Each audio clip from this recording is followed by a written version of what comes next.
Hallo zusammen and welcome to today's video in which we are going to be talking about two German prefixes, an and ein. Now, if you're new here, my name is Anastasia and I am a German teacher. So I've been teaching DAF, which stands for Deutsch als Fremdsprache or German as a foreign language, for quite some time. But I'm also and primarily a German learner. So I call myself a lifelong learner, and I also think that teachers are primarily learners, so never stop learning, you know, this kind of stuff. So I still regularly encounter phenomena in German that make me do a double take. What?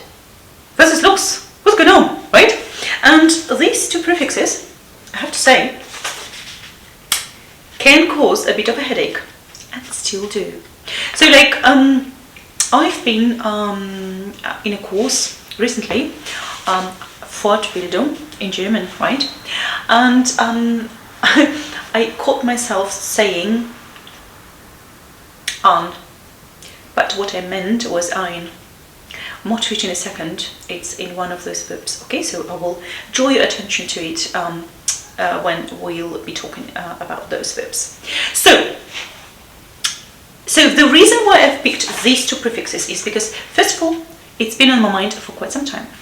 Secondly, being a structuralist at heart here, I couldn't help but notice how close to how related these two prefixes are.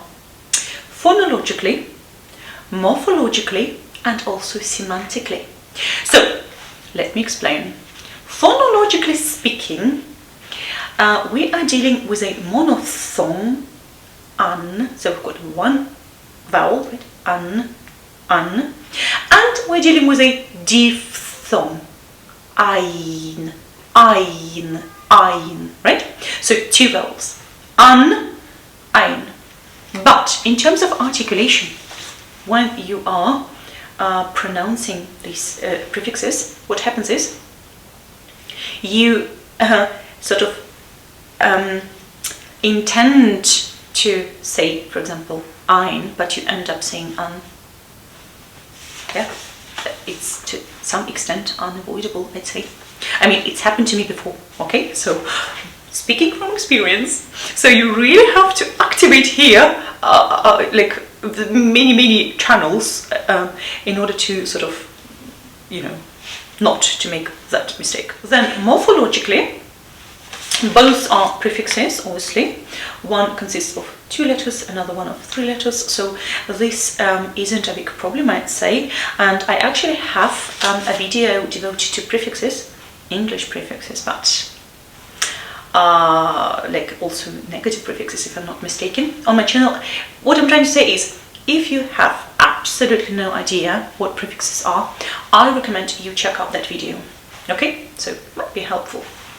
And thirdly, I said that these two are related semantically, and this is true, and I will provide some evidence in a minute. Okay, so this is actually what we are going to be focusing on in this video, the semantics. I have picked 10 verbs to demonstrate this phenomena. Those verbs are high frequency verbs in German, so they are used like very often on a daily basis. Okay, you need those verbs, for example, also in like authorities. Okay, so when filling out forms. And also in you know, a day-to-day communication. Our first pair is Anbrechen as opposed to Einbrechen. To demonstrate the nature of Anbrechen, I would like you to take a look at this picture. Now, this is called Tagesanbruch, and it's like a news report early in the morning. And this early in the morning is important when we're talking about Anbrechen, because it's about the beginning of the day. And so I can say, der Tag bricht an. Der Tag bricht an. And that's why Tagesanbruch. Okay, the day begins, right? And I think the dawn describes this, Tagesanbruch. Now, opposed to Anbrechen is Einbrechen. And to demonstrate the nature of Einbrechen, I would like to share with you this wonderful book designed for German learners. It's a Lernkrimi classic. So I am currently having like reading sessions with one of my students. Yes, Ying, I'm talking about you. Hello, ni hao. Even though it says B1, it's probably more B2. It's got a ton of useful and wonderful collocations, idioms, advanced verbs, you know. By the way, if you are a serious German learner and you love learning new words, phrases by reading books, I recommend reading this book. First of all, it is set in Munich, right? Not far away from where I live, actually. And secondly, it's very interesting. Like, so it's a criminal story, right? A suspect or a couple of suspects, and so it keeps you in suspense, right? You want to read on, and you also have a ton of like grammatical tasks in here. Okay, Der Mann ohne Gesicht, it's called. And so what happens? I'm not going to give away a lot of the plot, obviously, right? But yes, so somebody breaks into somebody's house, and this is called burglary in English, right? And this is exactly what Einbrechen means, burglary. So Einbrechen or Einbruch, Einbruch in die Wohnung, Einbruch in das Haus oder hier auch Einbruch in die Villa, for example, right?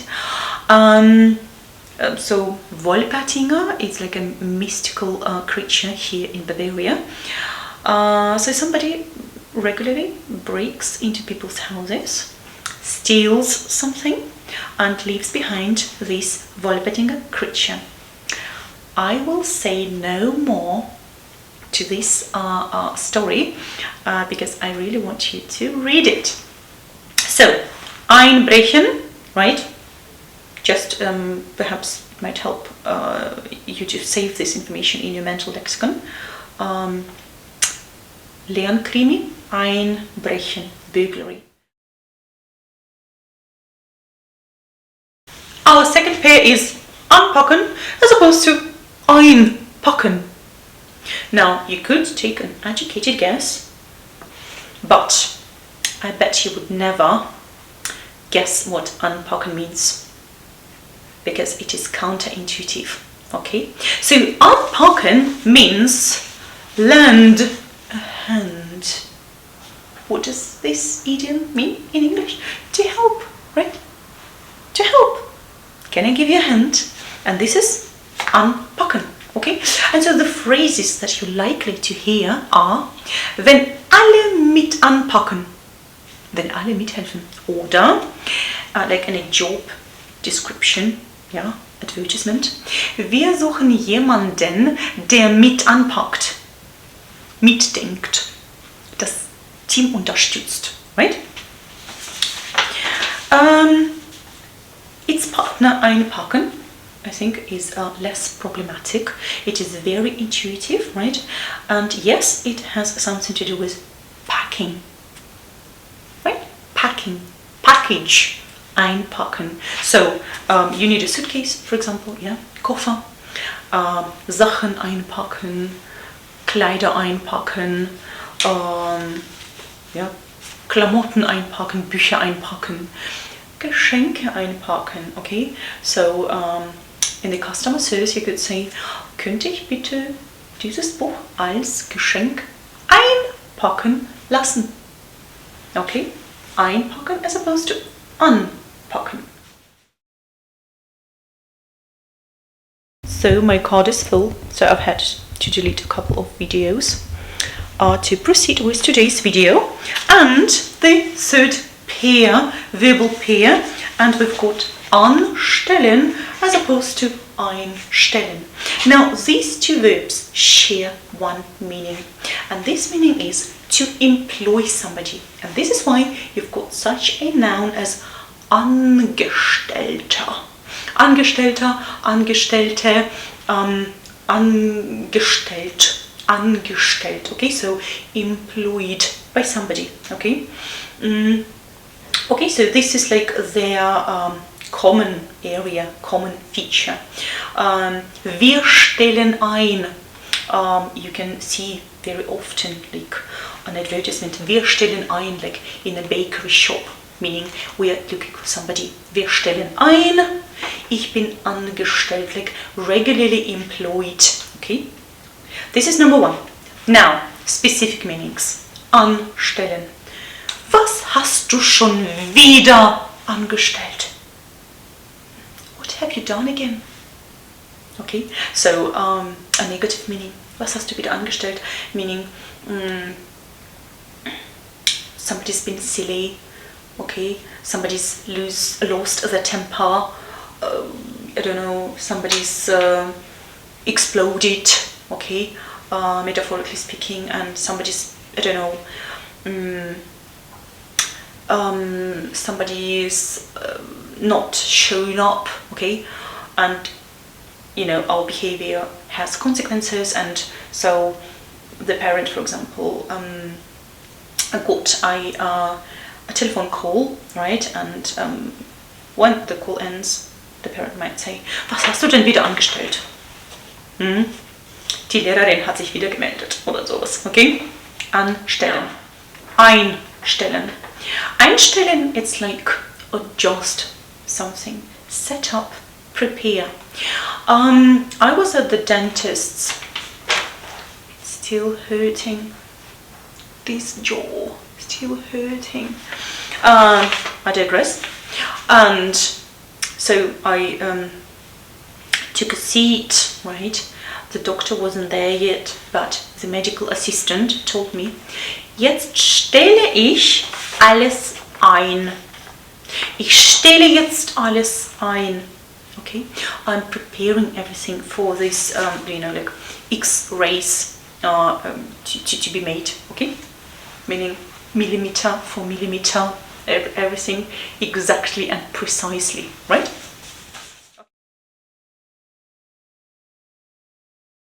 Ich stelle die Kamera ein. I have to adjust it also just a bit. Okay, our next pair, verbal pair, is ansehen as opposed to einsehen. Oh my gosh, the meanings are worlds apart. Ansehen, einsehen. Probably not worlds apart, because ich sehe mir das an und vielleicht sehe ich es ein. Oh, that makes sense actually. Okay, so let's begin with ansehen. So this is a reflexive verb, right? And I can say, ich sehe es mir an. Okay, so I will take a look. Hast du dir den neuen Film schon angesehen? Okay, so that's ansehen or anschauen. Those two are synonyms. Perhaps are slightly different in terms of the register. Okay, but ansehen and anschauen. Haben Sie sich meine Bewerbungsunterlagen angesehen? Okay, so you have been able to sort of glance over my application documents yet, right? Ansehen, sich etwas ansehen, literally ansehen, ansehen, ansehen, right? Like this, like using eyes, Augen, okay? Einsehen means to see, but in a different way, right? And in one of my videos I talked about this. See, like, I see what you mean. I see what you mean, right? I don't see you, like, right? So, meaning using my eyes, but I see here what you mean. Meaning I understand, and I've learned I understand in Chinese lately. It's 明白, 明白, and that's a very important one, isn't it? So And when you see in this way, you realize something, right? And so, Einsehen. Ich sehe es ein. Right? Ich sehe meinen Fehler ein. Oder ich sehe das nicht ein. It's not fair. Ich sehe das nicht ein. Okay? So, man sieht sich etwas an und vielleicht sieht man das ein. Right? So, trust me. If you say, ich sehe es an, so this is reflexive, sich etwas ansehen. This is not reflexive. Ich sehe das ein. Ich sehe das nicht ein. Okay? Those two. Different meanings.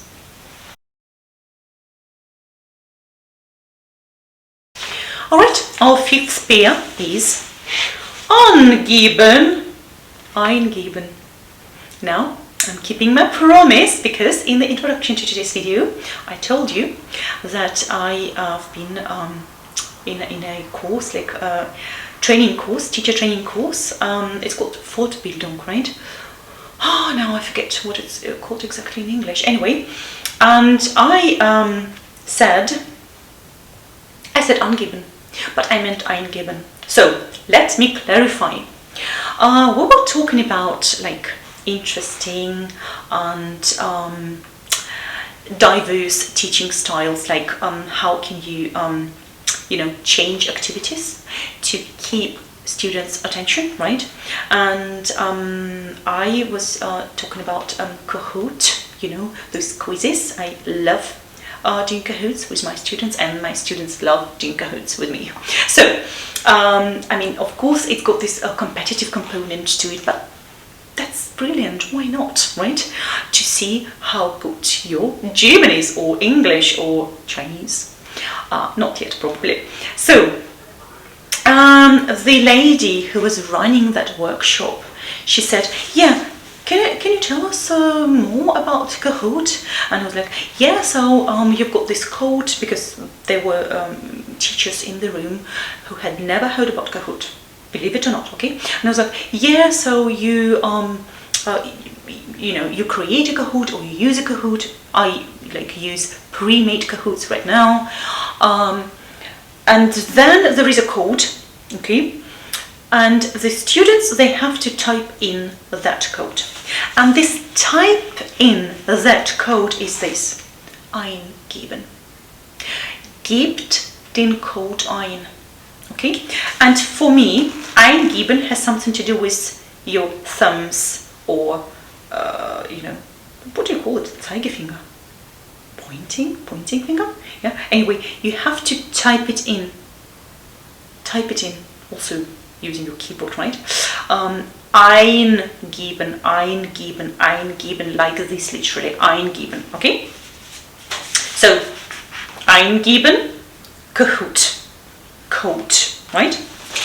Now, angeben. Angeben, also in the context of Ausländerbehörde. Filling out forms, this angeben. Geben Sie bitte Ihre persönlichen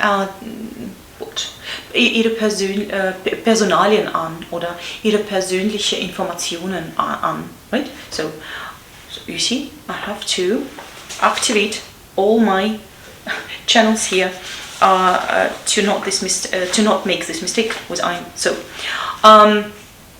geben Sie Ihre Adresse an. Geben Sie Ihren Arbeitgeber an. Geben Sie Ihren Familienstatus an. Okay, so this is angeben, and it's like provide information. Provide your marital status. Provide your bank details. Okay, so this is angeben. Okay, eingeben. Now, angeben has also different meanings, and one of those is Angeber, a noun, Angeber, so somebody, jemand, also der angibt, angeben meaning brag, and this in my head is now an integrative component of normal people. I have a video about normal people here on my channel. When Marianne says to Connell, so like, you've got your results back, and he's like, yep, we got an A1, and she's like, are you bragging? Are you bragging? And this bragging is angeben. Are you bragging? Gib doch nicht so an. Gib das nicht so an, right? Angeben, eingeben. Eingeben, Kahoot, code, password, okay? Angeben, information, details. And also brag about something. Can you see? Different meanings.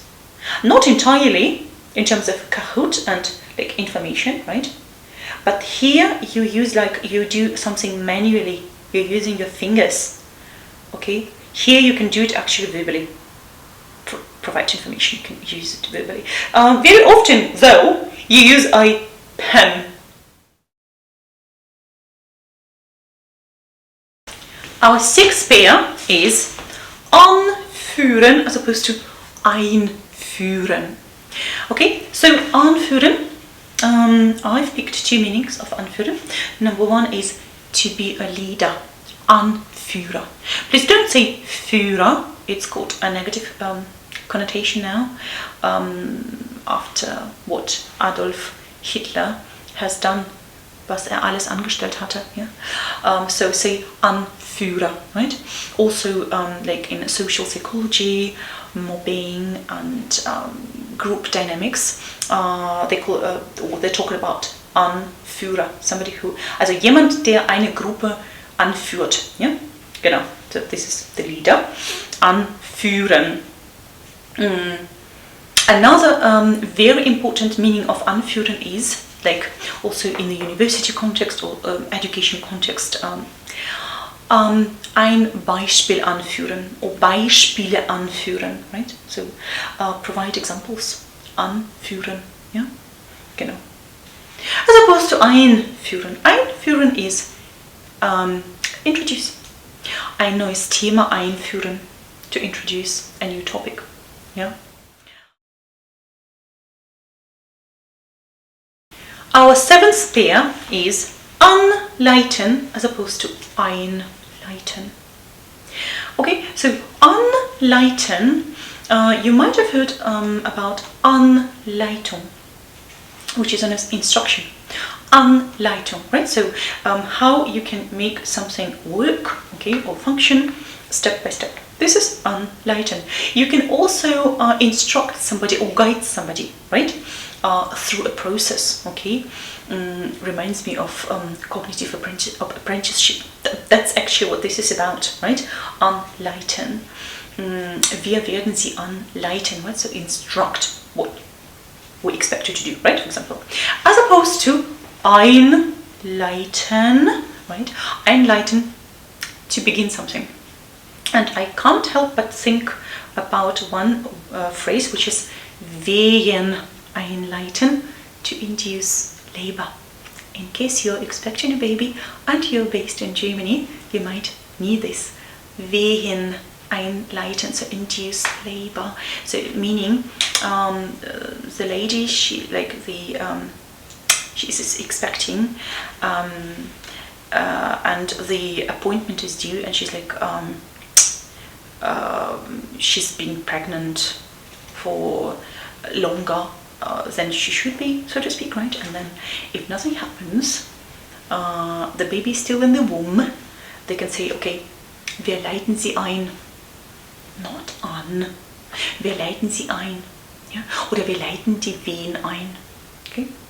So she will get an injection or, I don't know, a tablet, okay, and then the process will begin, okay? So sie wird eingeleitet or wurde eingeleitet. This is a passive construction, passive, right? As opposed to anleiten. Please don't confuse those two. The eighth pair is Anmischen as opposed to Einmischen. Now let us begin with Einmischen. It's actually sich einmischen, so it's a reflexive verb, and I will give you an example, and I hope you can infer the meaning of this verb. Okay, so misch dich nicht ein. Misch dich in mein Leben nicht ein. Can you guess? So it's like, it's none of your business, right? Do not interfere. I don't want you to get involved. Sich einmischen. Trust me. This is made use of quite often. So it's like sometimes, yeah, I walk past my neighbor's doors and I can hear these phrases, especially when there are teenagers in the flat. Okay, so misch dich nicht ein, as opposed to anmischen. Now, anmischen is used when you are mixing something together, like you're preparing, for example, color to paint the walls, right? And also when you're cooking something, right? Man mischt etwas an, okay? So you're making like a mixture, like what do you call it? Batter, right? That's anmischen. So Farben anmischen, Teig anmischen, as opposed to sich einmischen. Big difference, right? Now, the ninth pair is anrichten as opposed to einrichten. And this pair is very similar to a pair that we've had already, which is anstellen as opposed to einstellen. Interesting, isn't it? So they are actually, like, you can use them synonymously, I think. So, anrichten. Was hast du denn wieder angerichtet? Again, negative connotation, yeah. So, ein Blutbad anrichten oder Verwüstungen anrichten oder also etwas Negatives anrichten, okay? Again, back to what we've had already. Was hast du denn wieder angestellt? Was hast du denn wieder angerichtet? Pay attention, it's this monophthong. Angestellt, angerichtet, okay?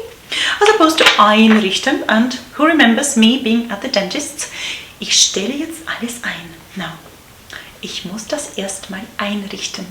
Einrichten is like einstellen. Okay, so prepare, adjust, set up. Anrichten, einrichten. Our last pair for today is Ankommen as opposed to Einkommen. I know you are scratching your heads, the attentive learners amongst you, because this isn't actually a verb. This is ein Noun, Einkommen. Okay, so groß schreiben with a capital E. But those two are confused so often, so that I've decided to juxtapose them. Okay, Ankommen as opposed to Einkommen. So Einkommen, als ich in Deutschland angekommen war, als ich in Deutschland das allererste Mal angekommen war, hatte ich Angst. Konnte ich kein Deutsch. War ich viel jünger. Okay, this is Ankommen, meaning to arrive. Now, Einkommen means a very different thing, right? Einkommen means how much you earn. Okay, wie hoch ist Ihr Einkommen? Bitte geben Sie Ihr Einkommen an. Sie müssen Ihr Einkommen angeben, damit das Kindergeld, for example, oder so, ausgezahlt werden kann. Yeah? So Einkommen, it's actually your salary. Yeah, Einkommen, salary, Einkommen. Sometimes it's like your yearly, the amount of money you earn yearly, Einkommen, yeah, as opposed to Ankommen. So now it's your turn to memorize, to learn, and to implement in the daily life, right? Alright guys, that's it from me for today. I hope this information about an prefix as opposed to ein prefix has been useful and helpful. I will keep detecting things, make discoveries and share my findings with you guys, because I am a lifelong learner. I love learning new things every single day, and I hope you do as well. Now, wish you joy, success, love, peace, and I'll see you in my next video. Bye guys.